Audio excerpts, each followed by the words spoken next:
Assalamualaikum warahmatullahi wabarakatuh. Perkenalkan, nama saya Risma Aulia Hakim, NIM 200803131020066 dari Prodi D3 Administrasi Keuangan. Di sini saya akan membahas tentang Bank Perkreditan Rakyat dengan subbab materi usaha yang boleh dilakukan oleh Bank Perkreditan Rakyat dan usaha yang tidak boleh dilakukan oleh Bank Perkreditan Rakyat, serta keuntungan menjadi nasabah Bank Perkreditan Rakyat. Sebelum membahas subbab materi saya, di sini saya akan menjelaskan sedikit tentang apa itu Bank Perkreditan Rakyat.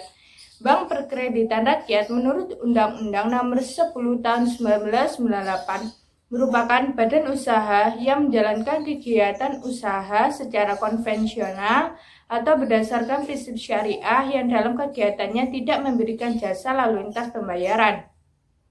Secara umum, Bank Perkreditan Rakyat merupakan badan usaha yang memberikan dana kepada masyarakat dalam bentuk simpanan dan menyalurkan dana tersebut dalam bentuk kredit atau dalam bentuk lainnya guna meningkatkan taraf hidup rakyat banyak yang menjalankan kegiatan usaha secara konvensional atau berdasarkan prinsip syariah yang dalam kegiatannya tidak memberikan jasa lalu lintas pembayaran.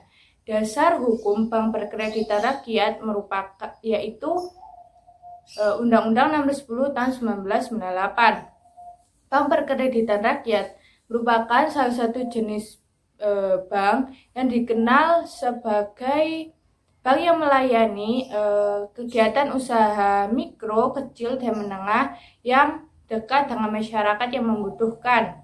Adapun produk dari Bank BPR itu sendiri yaitu satu, tabungan, kemudian ada sertifikat Bank Indonesia, deposito berjangka, dan kredit.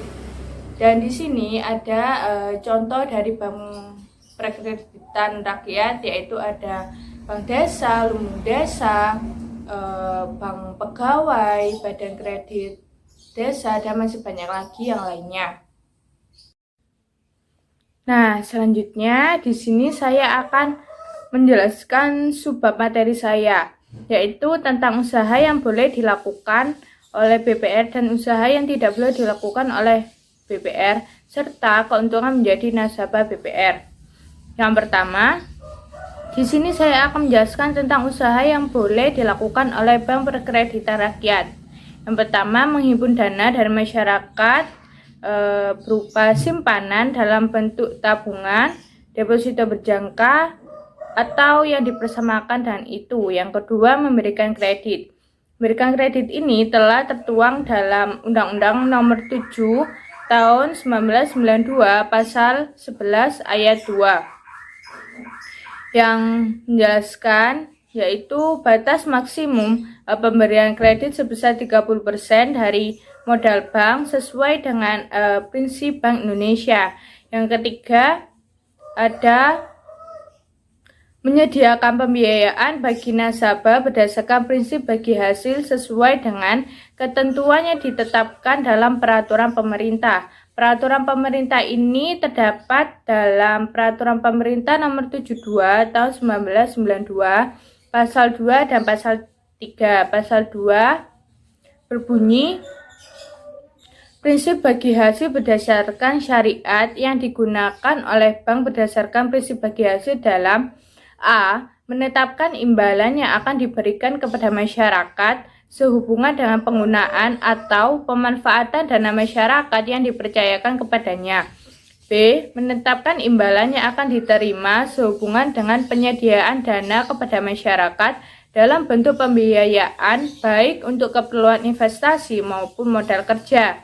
Yang C. Menetapkan imbalan sehubungan dengan kegiatan usaha lainnya yang lazim dilakukan oleh bank dengan prinsip bagi hasil. Dan pasal 3 yang berbunyi, penetapan besarnya bagi hasil antara bank berdasarkan prinsip bagi hasil dengan nasabahnya didasarkan pada kesepakatan yang dituangkan dalam perjanjian tertulis antara kedua belah pihak. Dan yang terakhir, usaha yang boleh dilakukan oleh Bank BPR yaitu menempatkan dananya dalam bentuk sertifikat Bank Indonesia, deposito berjangka, sertifikat deposito dan atau tabungan pada bank lain. SBI merupakan sertifikat yang ditawarkan Bank Indonesia apabila BPR mengalami over liquidity atau kelebihan likuiditas.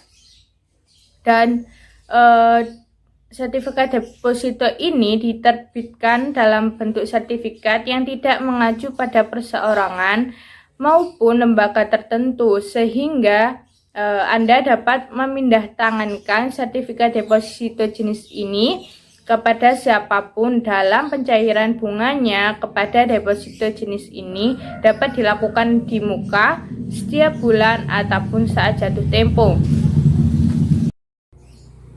Kemudian pembahasan selanjutnya yaitu tentang usaha yang tidak boleh dilakukan oleh Bank Perkreditan Rakyat. Yang pertama, menerima simpanan dalam bentuk giro. Yang kedua, melakukan kegiatan usaha valuta asing. 3. Melakukan penyertaan modal dalam prinsip prudent banking dan concern terhadap layanan kebutuhan masyarakat menengah ke bawah.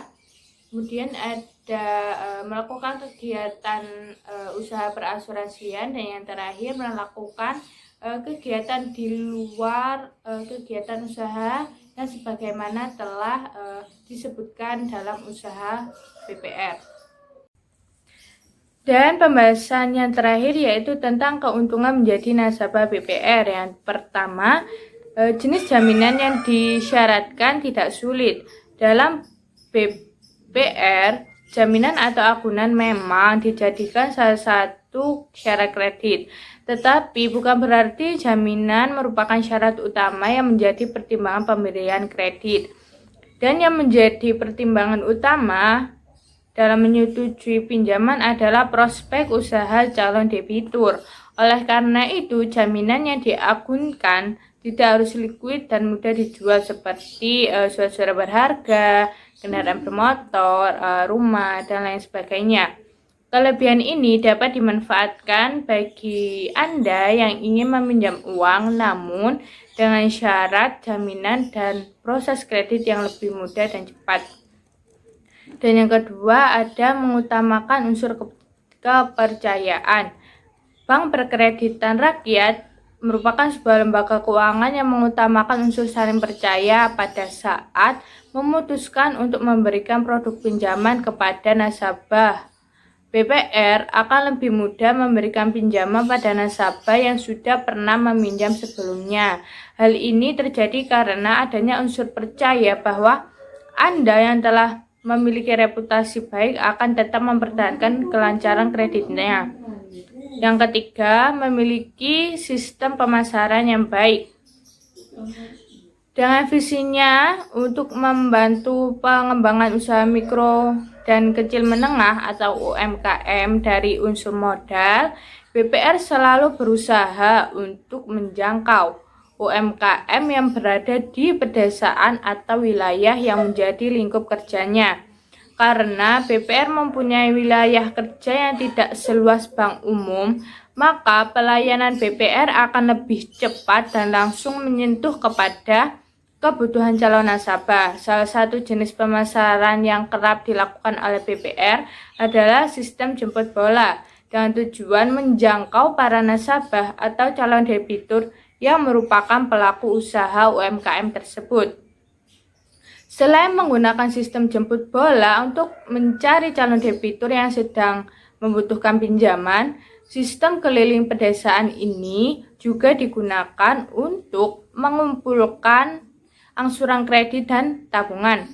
Cara ini dinilai sangat tepat karena bisa memudahkan warga desa atau wilayah terpencil untuk melakukan transaksi, meminimalkan jarak, serta meminimalkan transportasi nasabah.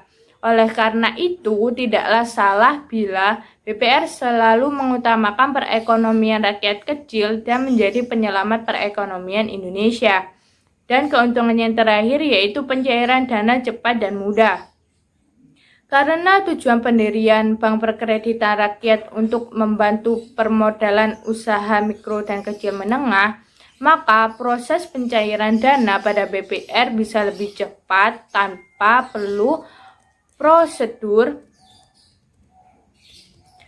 yang rumit. Setelah seluruh persyaratan pengajuan pinjaman dilengkapi dan dipenuhi, maka pihak BPR akan langsung melakukan proses survei untuk melihat usaha yang sedang dijalani oleh calon debitur atau peminjam secara langsung dan menganalisis data. Dengan demikian, selama Anda menyetorkan data tersebut tanpa manipulasi, maka pihak BPR akan memberikan dananya secara cepat. Jika Anda memanipulasi data, maka proses pencairan dana tersebut akan lambat. Sekian dari saya, terima kasih. Apabila ada salah kata, mohon maaf. Wassalamualaikum warahmatullahi wabarakatuh.